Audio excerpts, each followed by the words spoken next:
Hello, boys and girls. I hope you're excited for another adventure. Today's story is called Freddy the Fox and the Bumbleberry Balloon, and I hope you have so much fun with Freddy the Fox. In the cozy little corner of Whistlewood Winding, where the trees whistled when the wind whooshed by, lived a curious fox named Freddy. Freddy had fluffy orange fur, big curious eyes, and a backpack full of buttons and bubble gum. Every morning, he'd stretch his paws, sniff the breeze, and say, "Adventure awaits. Let's follow our fates." One sunny morning, Freddy found something strange stuck between two mushrooms. A big, round, bright blue balloon. Tied to it was a tiny tag that read, "Return to Bumbleberry Bluff." "Ooh," whispered Freddy. "Bumbleberry Bluff is far, far away. But if someone lost this balloon, I'll bring it back today." He packed his snacks, fluffed his tail, and called out, "Adventure awaits. Let's follow our fates." Freddy hadn't gone far when he heard a flutter, flap, flop. Down swooped his friend Pippa the parrot, wearing goggles and carrying a tiny map. "Where are you going, Freddy Fox?" she squawked. "To Bumbleberry Bluff, to return this balloon," he said proudly. Pippa tilted her head. "That's far. You'll need a map, a flap, and a snack." "I've got all three," Freddy grinned. So Pippa flapped her wings and joined the journey. Together, they skipped through the twirly root tangle, where vines twisted and flowers giggled when you touched them. Purple puffbirds sang silly songs, and the trees looked like broccoli with party hats. Suddenly, they heard a soft plunk. It was Hugo the hedgehog, bouncing on a jelly-leaf trampoline. "Hugo," called Freddy. "Want to help us return a balloon?" Hugo blinked, then bounced high and landed in a flip. Boing. I love balloons.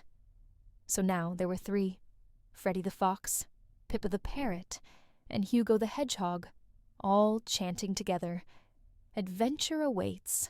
Let's follow our fates." They came to Mushmallow Meadow, where the grass was squishy like marshmallows and glowed faintly pink.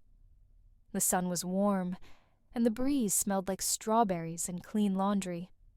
There, they met Gracie the goat, who wore a flowery bonnet and was painting clouds in the sky using a feather. "Gracie," called Pippa. "Have you seen the way to Bumbleberry Bluff?" Gracie nodded. "Past the pebble path and over the slinky slide stream."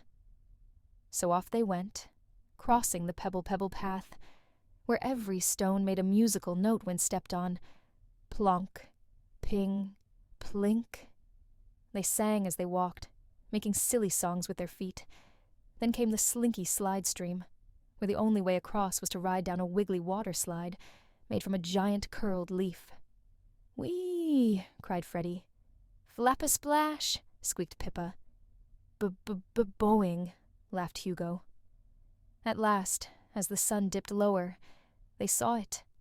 Bumbleberry Bluff, tall and twisty with bushes bursting with blue, pink, and purple berries that shimmered in the setting sun.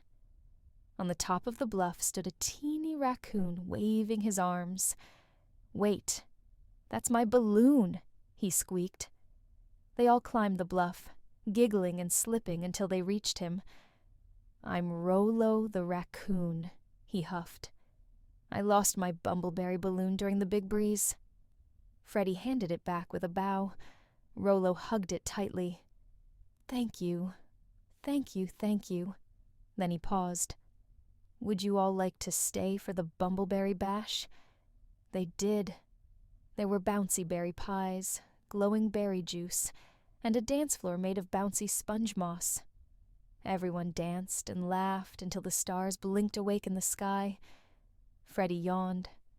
"Adventure awaits. But now it's time for z-seizes." So they waved goodbye to Rollo, climbed down the bluff, and journeyed home under the sleepy moon. One by one, they snuggled into nests, dens, and burrows.